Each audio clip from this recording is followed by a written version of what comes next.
this technology. Imagine what we started with. Oh, you know what? We're actually live. I thought we had our theme music up, but we don't. Maybe we couldn't hear it. Yes. Anyway, it's a Beat Cops Guide live road trip. 10 hours of certain death, narrated by yours truly. Yes, we're just around the bend from a certain death. Driving down I-65, we almost had an accident once already, but it was not our fault. It was, clearly while you were typing the title of this thing in, and we almost swerved into a truck. That was nature. And we have no idea if the sound is good, because with the what do you call it, ambient sound of the car, we don't know if that's overriding what we're doing. So that was weird. What just happened to us. We're driving down 65. Dave's driving because I can't drive at night for reasons, whatever. Google it. And we're right next to a semi truck that's coming up fast next to us on the right. We're in the left-hand lane. And right in the right-hand lane is a flatbed semi, absolutely stopped, no blinkers, nothing. Just looms up out of the darkness. And, Dave swerved around the guy, but all the traffic behind us suddenly wasn't there anymore. And I don't know if that truck hit him or what. It's hard to say. Yeah, I have no idea. I don't see how that truck could have stopped. Yeah, I don't see how. Quickly enough to avoid hitting him. But I didn't see lights flying all over the place. Right, it wasn't like they were moving around wildly or anything. So maybe he saw it coming. He's higher up than we are. But he sure was going fast. Yeah. That would have been terrifying. Well, and you bravely called 911. Yeah. Which was weird. Okay, so I called 911, and the guy knew where I was, which frightens me a little bit. Without me saying anything. It was like, I just want to report a truck. Oh, you're on I-65? Yeah. How'd you know I was on I-65? Wearing an orange shirt. Got a white beard. Sitting next to a gnome. Reminds me of that, there was a comedian one time that did a skit about weirdly specific apologies from Google. Like Google did, they did something where Google's collected too much data information, so they have to issue an apology. So we would like to issue an apology to Miss Barbara Ann Cantrell at 324 Bruder Street with her husband and 3 kids. We really want to apologize for upsetting you. And so. Are we going to fill the truck up with smoke while we do this? Yeah, well. Smoking is allowed, but we can't do a podcast if we have the windows open. So it's either quit smoking or die smoking. Open the windows every few miles to just air it out. It's like Spicoli and what's the movie? Something High. Fast Times at Ridgemont High. That movie's like 40 fucking years old. Wait, what was the full title? Fast Times at Ridgemont High. It had my favorite Martian in it. What's that guy's name? Ray. He was the teacher. Oh, yeah. I can't remember his name. And he didn't look any older than he was when he was in My Favorite Martian, which, as a child, used to come on right after Mr. Ed, and I swear it was the same actor. And in my memories now, they're mixed up together. So I always, in my mind, I see the set as My Favorite Martian lives upstairs above Mr. Ed. Right? That's what's in my head right now. Oh, yeah, we can watch the chat on. Alright. So we're on a 10-hour trip to an undisclosed location, and it is 2 in the morning. It's 3:30. Oh my God! Well, we're in Indiana now, so I think we gained an hour. I'm normally I'm either waking up usually right now because of middle of the night insomnia, or I haven't gone to sleep yet. So it's pretty normal, I guess, for me to be awake right now. Yeah. But I don't know how I'm going to make it this trip. I don't know how I'm going to do it. I'm bad at road trips anyway, but I probably should have told you. Oh, okay, this is scary. What the fuck? Oh, shit. Whoa, hey. Well, they should mark that a little bit better. Yeah, I think maybe. We're in a construction zone, and there's a one lane. I can't see anything. How are you doing this, Dave? I don't know. I can see okay. We're in one lane that's... Oh, we're in the oncoming lanes right now. Oh, boy. Oh. So not really. Well, I mean, they blocked it off with cement, but the lane went across the median and into the oncoming lanes.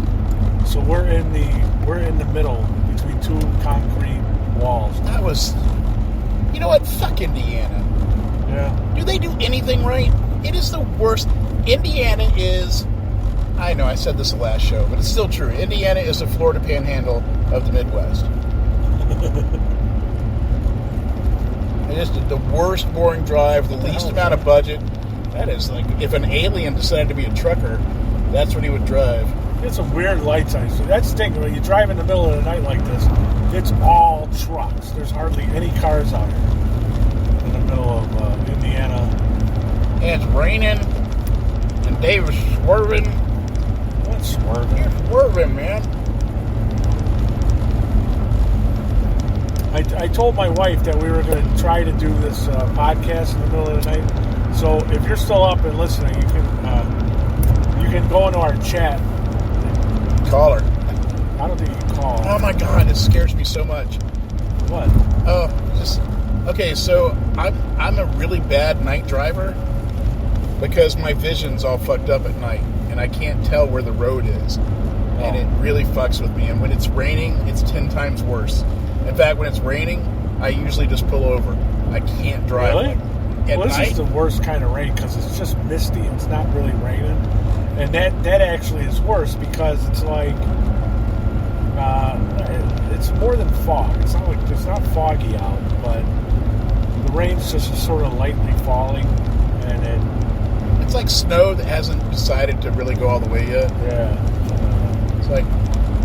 But it means that there's not enough. It's actually liberal snowflakes, is what it is. There's not enough rain to kind of. So when the windshield wipers go across, it kind of smears it a little bit. This is the riveting dialogue that you're going to get for 10 hours right now. I don't know if we can listen for 10 hours. I don't know what I can. I don't know if I can do anything for 10 hours. And I have now had beef jerky and gummy cokes. I'm on my third pipe. Yeah. In prime condition, man. I mean, we're gonna have to find a truck stop here in about 20 miles. I don't like driving down below a quarter tank. So yeah. Well, that's another good thing about driving into the South is the quality of your truck stops changes dramatically. Well, the quality of the roads is phenomenal compared to Illinois. Oh, yeah. I mean, Southern roads, they know where to put their money. Football and roads. And the reason they put their money in roads is so you can drive to the football game without getting, you don't want to knock anybody out of the back of the truck. So that's why they do that. Although I don't really consider Indiana as Southern. Oh, dude, come on. First of all, the Mason-Dixon line comes up into Illinois. Really? Yeah. Indiana is in the South. I don't care what anybody says. I mean, you've met people from Indiana. Okay, what are you doing?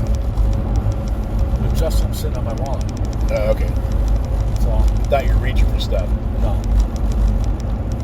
But last time I went to a truck stop in Georgia, and it was just the craziest goddamn thing I've ever experienced. It was, first of all, it was partitioned. All right? So, well, it's hard to explain, but there was, first of all, inside of it was a Subway and a candy store. Oh, yeah, there's a lot of those now. And, like, ammunition and like, truck parts, and there were showers and everything. But if you came in on the north side doors, you couldn't walk to the part of the store where the south side doors walked into. It was the weirdest thing in the world, and all the people at the cash register, they were behind bulletproof glass, and you put your money into one of those little Chango Presto drawers, Really? Yeah, it was bizarre. There was no counter, so you had to kind of hold all your shit, It was fucking weird, man. Yeah, that does seem weird. One time we went to a music festival in Iowa, and so we took I-80 all the way out. And right in Iowa on I-80 is the world's largest truck stop. So I was all excited to go to the world's largest truck stop because I listened to that show that's overnight, the road, I forget what it's called. It should just be called Red Eye Radio, that's what it's called. So Guns, God, and Trump. all night. And they always talk about this. They were having some kind of event at the I-80 truck stop. It's the world's largest truck stop. Plus, I saw the Modern Marvels truck stop, history of truck stop thing, and they talked about the I-80 truck stop. So we're going right past it. I'm like, we're definitely stopping at this truck stop. And, I try to get my daughter all excited about it, but, kids are cynical these days. They don't see the fun in things like a truck stop. I mean, there's a lot of competition, Dave.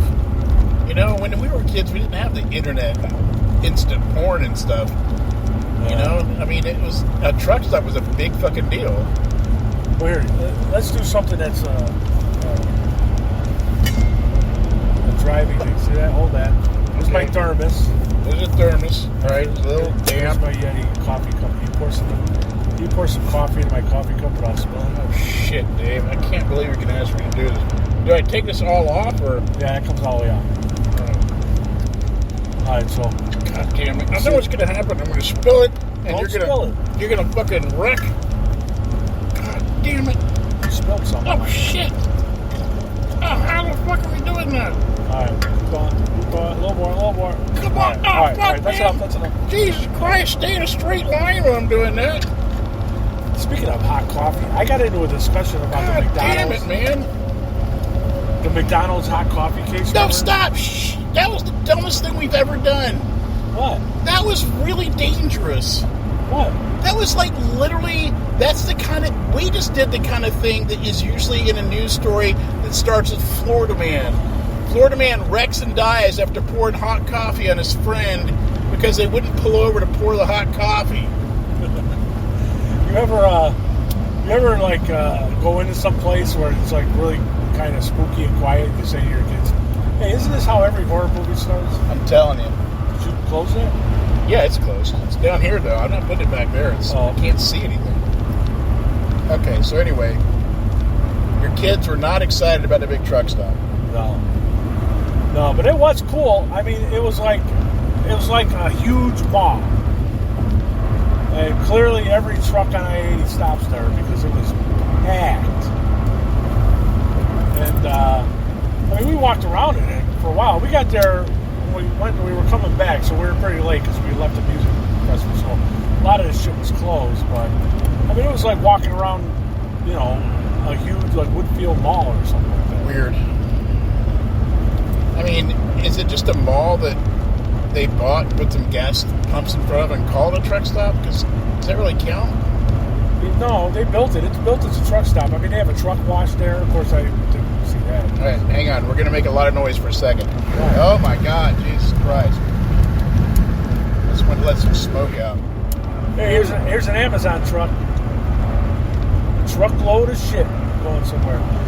You know what? Mostly empty boxes. In the town, I got to show you this. Maybe we have to do it tomorrow or Saturday. There's a remainder store. And so I don't know if you noticed, there's places like this all over the country. So when you send something back to Amazon, they don't resell it or anything. They just send it to these remainder stores. So a big truckload of shit comes in on Wednesday, I guess. And people line up on Thursday morning. And they open up their doors, and everything in the store is $7 on Thursday, no matter what it is. It could be a fucking big screen There's TV. Fist fights going on there. Yeah. And then on Friday, it's $5. On Saturday, it's $3. And on Sunday, it's $2. Holy shit. And please don't tell my wife about this. So I've never gone on Thursday, because they line up on Thursday. And these people, they go in there and they just go through it like they're, like, grab all the shit you can, meet at the front, see what we want to keep and throw back. And so I go there. I've only been there like on Saturdays, and you find weird shit that and they're just tables filled with crap, and you just go through it by all this. I don't know what they do with what's left over. What's the nicest thing you've seen there? Oh wait, you haven't been. Actually, no, I've been. I've been there. The most useful thing that I bought is I have I have the Aero Wi-Fi extenders at my house. So I went there and for $2 or whatever I bought these things where they're frames. They hold the Wi-Fi extender. They wrap the cord in there's like a little maze that you wrap the cord in, and then you plug it in, and it all sits there right below the plug. So it doesn't take up any more room. You don't have to wire it snaking out, going onto a table or a shelf or whatever. It's right against your wall, and it stays in there. So that's the most useful thing I bought. We've gone in there and bought shit like... Never bought that if it hadn't been there. No. I think we bought a pool for the dogs. Where is this place? Where the one I'm... Wait a minute. What do you mean a pool for dogs? Isn't any pool a pool for dogs? Well, it's real small. So it's a kiddie pool and they relabeled it. Yeah, but it's smaller than a kid. So it's like a baby bathtub. Bucket? Yeah. More than a bucket.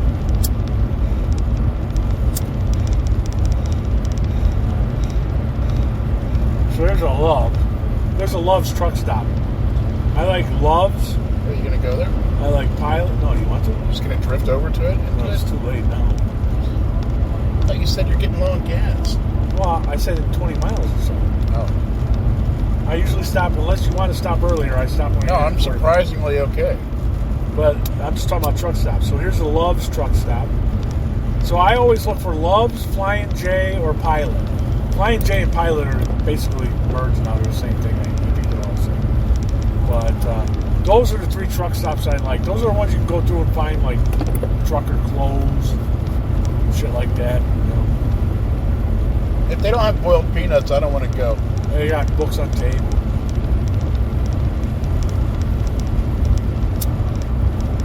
I just found out that, oh wait, I already told you that. Shit, we had a show yesterday. We've already talked about everything. There's nothing left. Wait, what? I was going to talk to you about my friend that does audiobooks, but I've already talked to you about my friend that does audiobooks. Oh, that was right. I also have a friend that does voiceovers. We didn't record that podcast, though. Oh, that's true. So, whoa. And here's, for technology's sake, here's what we're doing. We're using Dave's cool fold-open Android phone with no attachments of any kind, just the phone, recording this live broadcast. And, I mean, that's Hopefully. We've really come a long ways. Hopefully it's working. I mean, It sure looks like it's working. Mike says it's on. And this thing's going, so Yeah. we're going to die like this. Oh, my God. All right, so now all of a sudden there's some snow flurries there. You don't got to beat that guy. It's okay. I can beat him. I know. You don't have to. I'm in the left lane.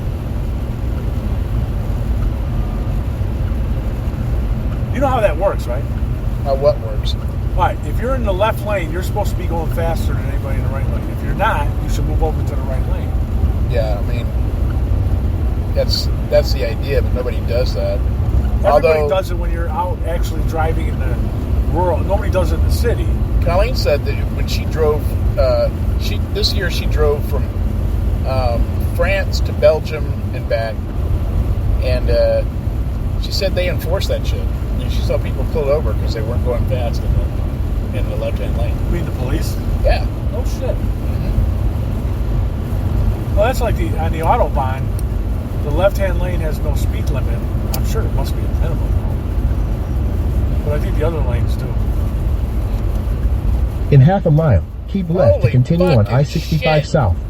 Oh, That's some serious volume right there. In half a mile, do what? I-65 South. So don't do anything. Right. Oh my God, we're only here. See, this guy right here just pulled into the We're left never lane. going to get to fucking Tennessee. Just pulled into the left lane, and I'm being forced to slow down. Keep left to continue on I-65 South. Can't believe that. Now I wonder if that went out over the phone, or because it came from the phone. Continue on I-65 God, South for 6 God. miles. What kind of driving is that?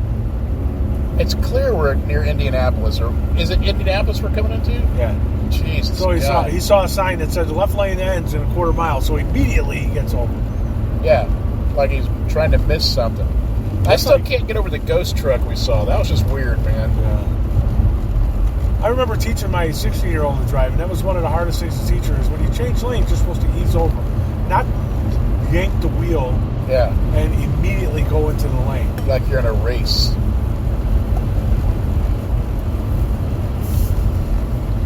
How do we turn the heat down for a couple minutes?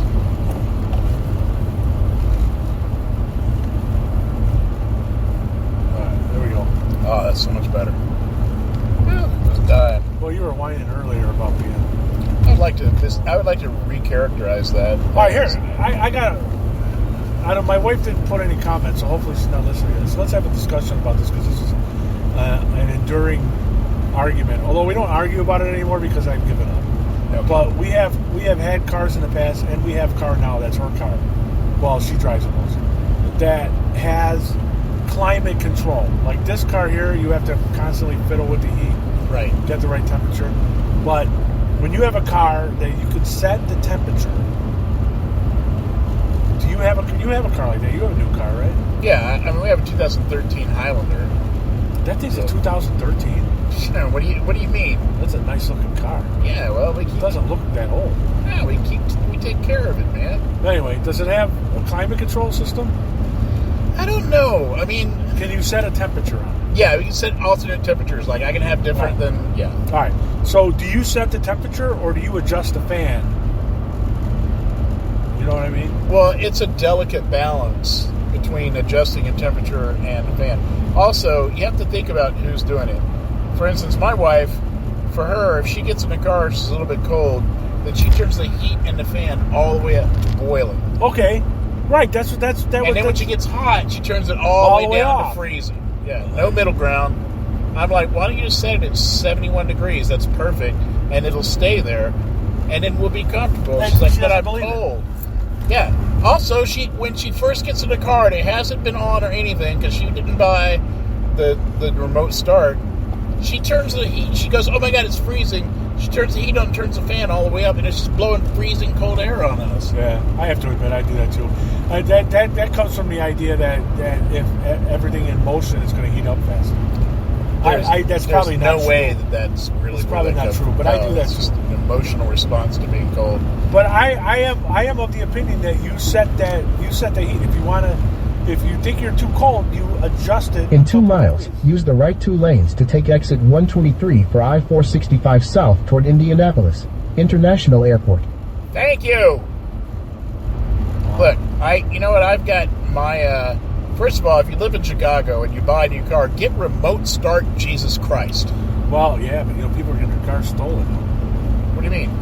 They're remote starting, and then somebody breaks in and steals the car. I mean, okay, whatever. You know what? I keep forgetting I live in like the whitest neighborhood, the safest neighborhood in Chicago, right? It's also not as bad as the Kia boys who somehow hacked the system for Kia. The really nice new Kias they got out now. And they're going around stealing Kias by just hacking into the computer system. Get out, really? Yeah. My daughter has a Kia, but it's a 2015, so. It's not. It's the new ones I'm talking about. Yeah. They've got some nice new Kia cars. Well, I mean, they had to get it right at some point. So, I set my heat the way I like it. When I get out of my car, I make sure it's that way. If I'm going to go anywhere in the wintertime, I turn it on. When I get in the car, it's perfect. Yeah. But if you're going to get in a car and you're right, set the goddamn temperature. In half a mile, use the right 2 lanes to take exit 123 for I-465 south toward Indianapolis International Airport. That dude just ruined our broadcast. You use Waze, right? You ever put your wife's voice on Waze? No, but I have your voice on Waze, and I forgot about it. Use the right 2 lanes to take exit 123. Already! It's not a real person. I don't care. I yell at technology. Continue on I-465 south for 20 miles. So, I forgot that you were... One time, Dave and I were driving somewhere. Well, it wasn't even that far. I think we were going to a presentation. Yeah, we were going to go do a B-Cups Guide presentation. So, I was driving, and you had my Waze, and you knew that you could record on it. I didn't know you were doing that. And so, as you were giving me directions, it was recorded. you saying stuff, and that was funny, all right? But then I never use Waze in voice mode. So one day I was like, hey, man, I'm going to use Waze in voice mode because I had to drive at night, and it was rainy, and I didn't want to be looking at it and everything. So I turn it on, right? Nothing happens for a while. Then I hear you go, turn! So it scared the shit out of me, man. It was fantastic. Now I've got, like, Morgan Freeman on there and some other people. I recorded my wife, and like when you go like the wrong way, like I set the map before I left my house, but then I drove to your house. So for the first few blocks, it's recalculating every 5 seconds. That's how you go a different way. And when I recorded it, when I was using Waze, I don't like Waze that much. I wish they would use Google interfaces with Waze, shit like the voices and stuff like that. But I recorded my wife, and so when you have to record something where you have to change your route, I had her record yelling, "I told you to go this way," you know. And, but it's funny because she can't do it. She can't do it mean on cue. No. So she's like sounds sweet when she knows she's being recorded, but yeah. My wife can do it on cue. She can be mean on cue. You say be me, she's like, I got this. You're fat. It's like, do you ever have an argument? Do you have an argument with your wife and then the phone rings and you pick it up and you're like, hello? Yeah, nice. She does that. Yeah. If we have an argument, she's like, goes from like, I'm not saying she's vicious. I'm exaggerating, of course. Yeah. She goes from like dead vicious to like, hello, this is Colleen, can I help you? And it's like, I want her to yell at the people on the phone, you know what I mean? I want her to stay consistent. What do you want? Fuck off.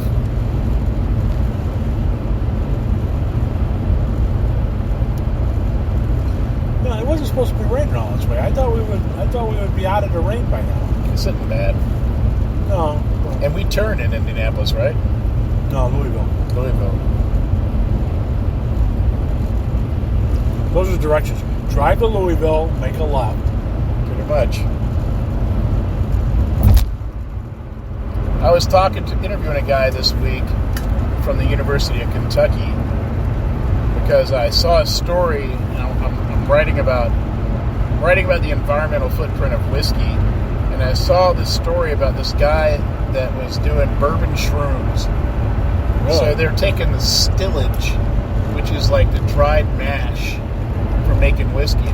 This is a big problem in Kentucky because every day working distillery makes 2 or 3 tanker trucks full of. I'm not going to let us wreck because you're trying to figure out how to put it down of this stuff, right? They got to take it somewhere, so they feed it to cows and stuff. But there's fewer and fewer cows, so they're running out of things to do with all the stillage. And they make billions of gallons of whiskey every year, so they also make billions of gallons of stillage. It takes 10 gallons of mash to make 1 gallon of whiskey, right? And what's mash? It's like all the wheat? Mash is all the grain and everything that ferments to make the stuff. So he is an engineer and a biochemist and everything at the University of Kentucky, and he came up with the idea of using it as a medium to grow mushrooms. And so they came up with the idea of bourbon mushroom.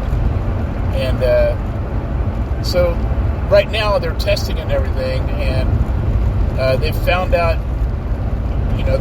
how they can grow 3 different strains of mushrooms, oyster mushrooms, shiitake, and lion's mane. Right? And the way they're thinking of doing it is they're thinking of, basically these distilleries now will have not just whiskey, but you can buy their mushroom kit. And do you get do you get drunk when you eat them, or do you taste No, whiskey? they're just mushrooms. You won't be able to taste the whiskey. That's crazy. But people will say, where the fuck is this supposed to go? Just drop it. Well, okay, there you go. As long as the cap's on tight. The cap's on tight. And then You know, it's interesting. I don't think we do enough of that anymore, or at least if we do, we don't hear about it, where you find uses for byproducts of stuff. No, it's like happening more now, actually. Like Kingsford charcoal. You ever story behind charcoal? Wait, what? Kingsford charcoal started back when they were making the Model T, and Henry Ford they were making wooden wheels. And all the sawdust that they would create making these wheels, they had to come up with something to do with it. So they started making charcoal and selling charcoal, and then he got this, whoever King is, and they started making Kingsford charcoal, and that's where that started from. So charcoal was made with the byproduct of making wooden wheels. That's how it started out. Well, I think it's great. Now they buy sawdust from mills and everything all over the world. This guy, they're at the lab scale stage of it, so it's working in the lab.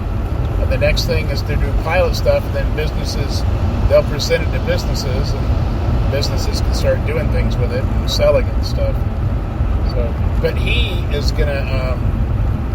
He met with this guy in Northeast Kentucky who owns property where there used to be there is a massive cave where Campbell Soup used to grow mushrooms. Oh yeah, I've heard about that.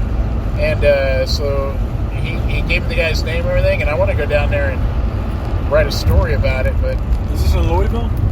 I don't know. It's in Northeast Kentucky. I don't know where it is. Well, there's the caves in Louisville are famous. Yeah, but are they famous for that, or are they just famous for being caves? Oh, they're famous for being huge caves, but they built. The last time I took a tour down there was 5 years ago or 6 years ago. God damn! And they have a tram that goes down and takes you all around the caves. Yeah, I'm not gonna. And they build whole office. They build like buildings down there, and they have different office space and shit like that. You drive in there. Who's in them? They're different companies. I know one thing that was like a fertilizer company, and they do something. And there was somebody that was doing something with worms and how they eat fertilizer and composting or something like that. Well, apparently the Campbell Soup Cave still has all the mushroom flats because they just walked away from it, and they're growing. They just naturally grow mushrooms in there now.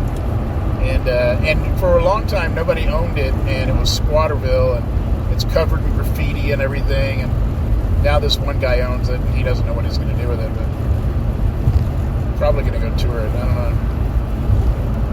Oh, that sounds kind of cool. He said right now they've got this stuff that it comes in a plastic bag, or what they're doing in the lab is they're putting it in a plastic bag, and then they just poke holes in the plastic bag, and mushrooms sprout out of it. And I'm like, that just sounds sellable to me.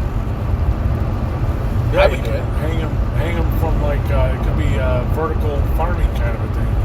I mean, the marketing could be bourbon mushrooms. Can you taste the bourbon? I don't know. You tell us. Because no, of course you can't fucking taste it. But everyone's going to say, everyone's going to swear they can taste it. Oh yeah, they just going to swear it.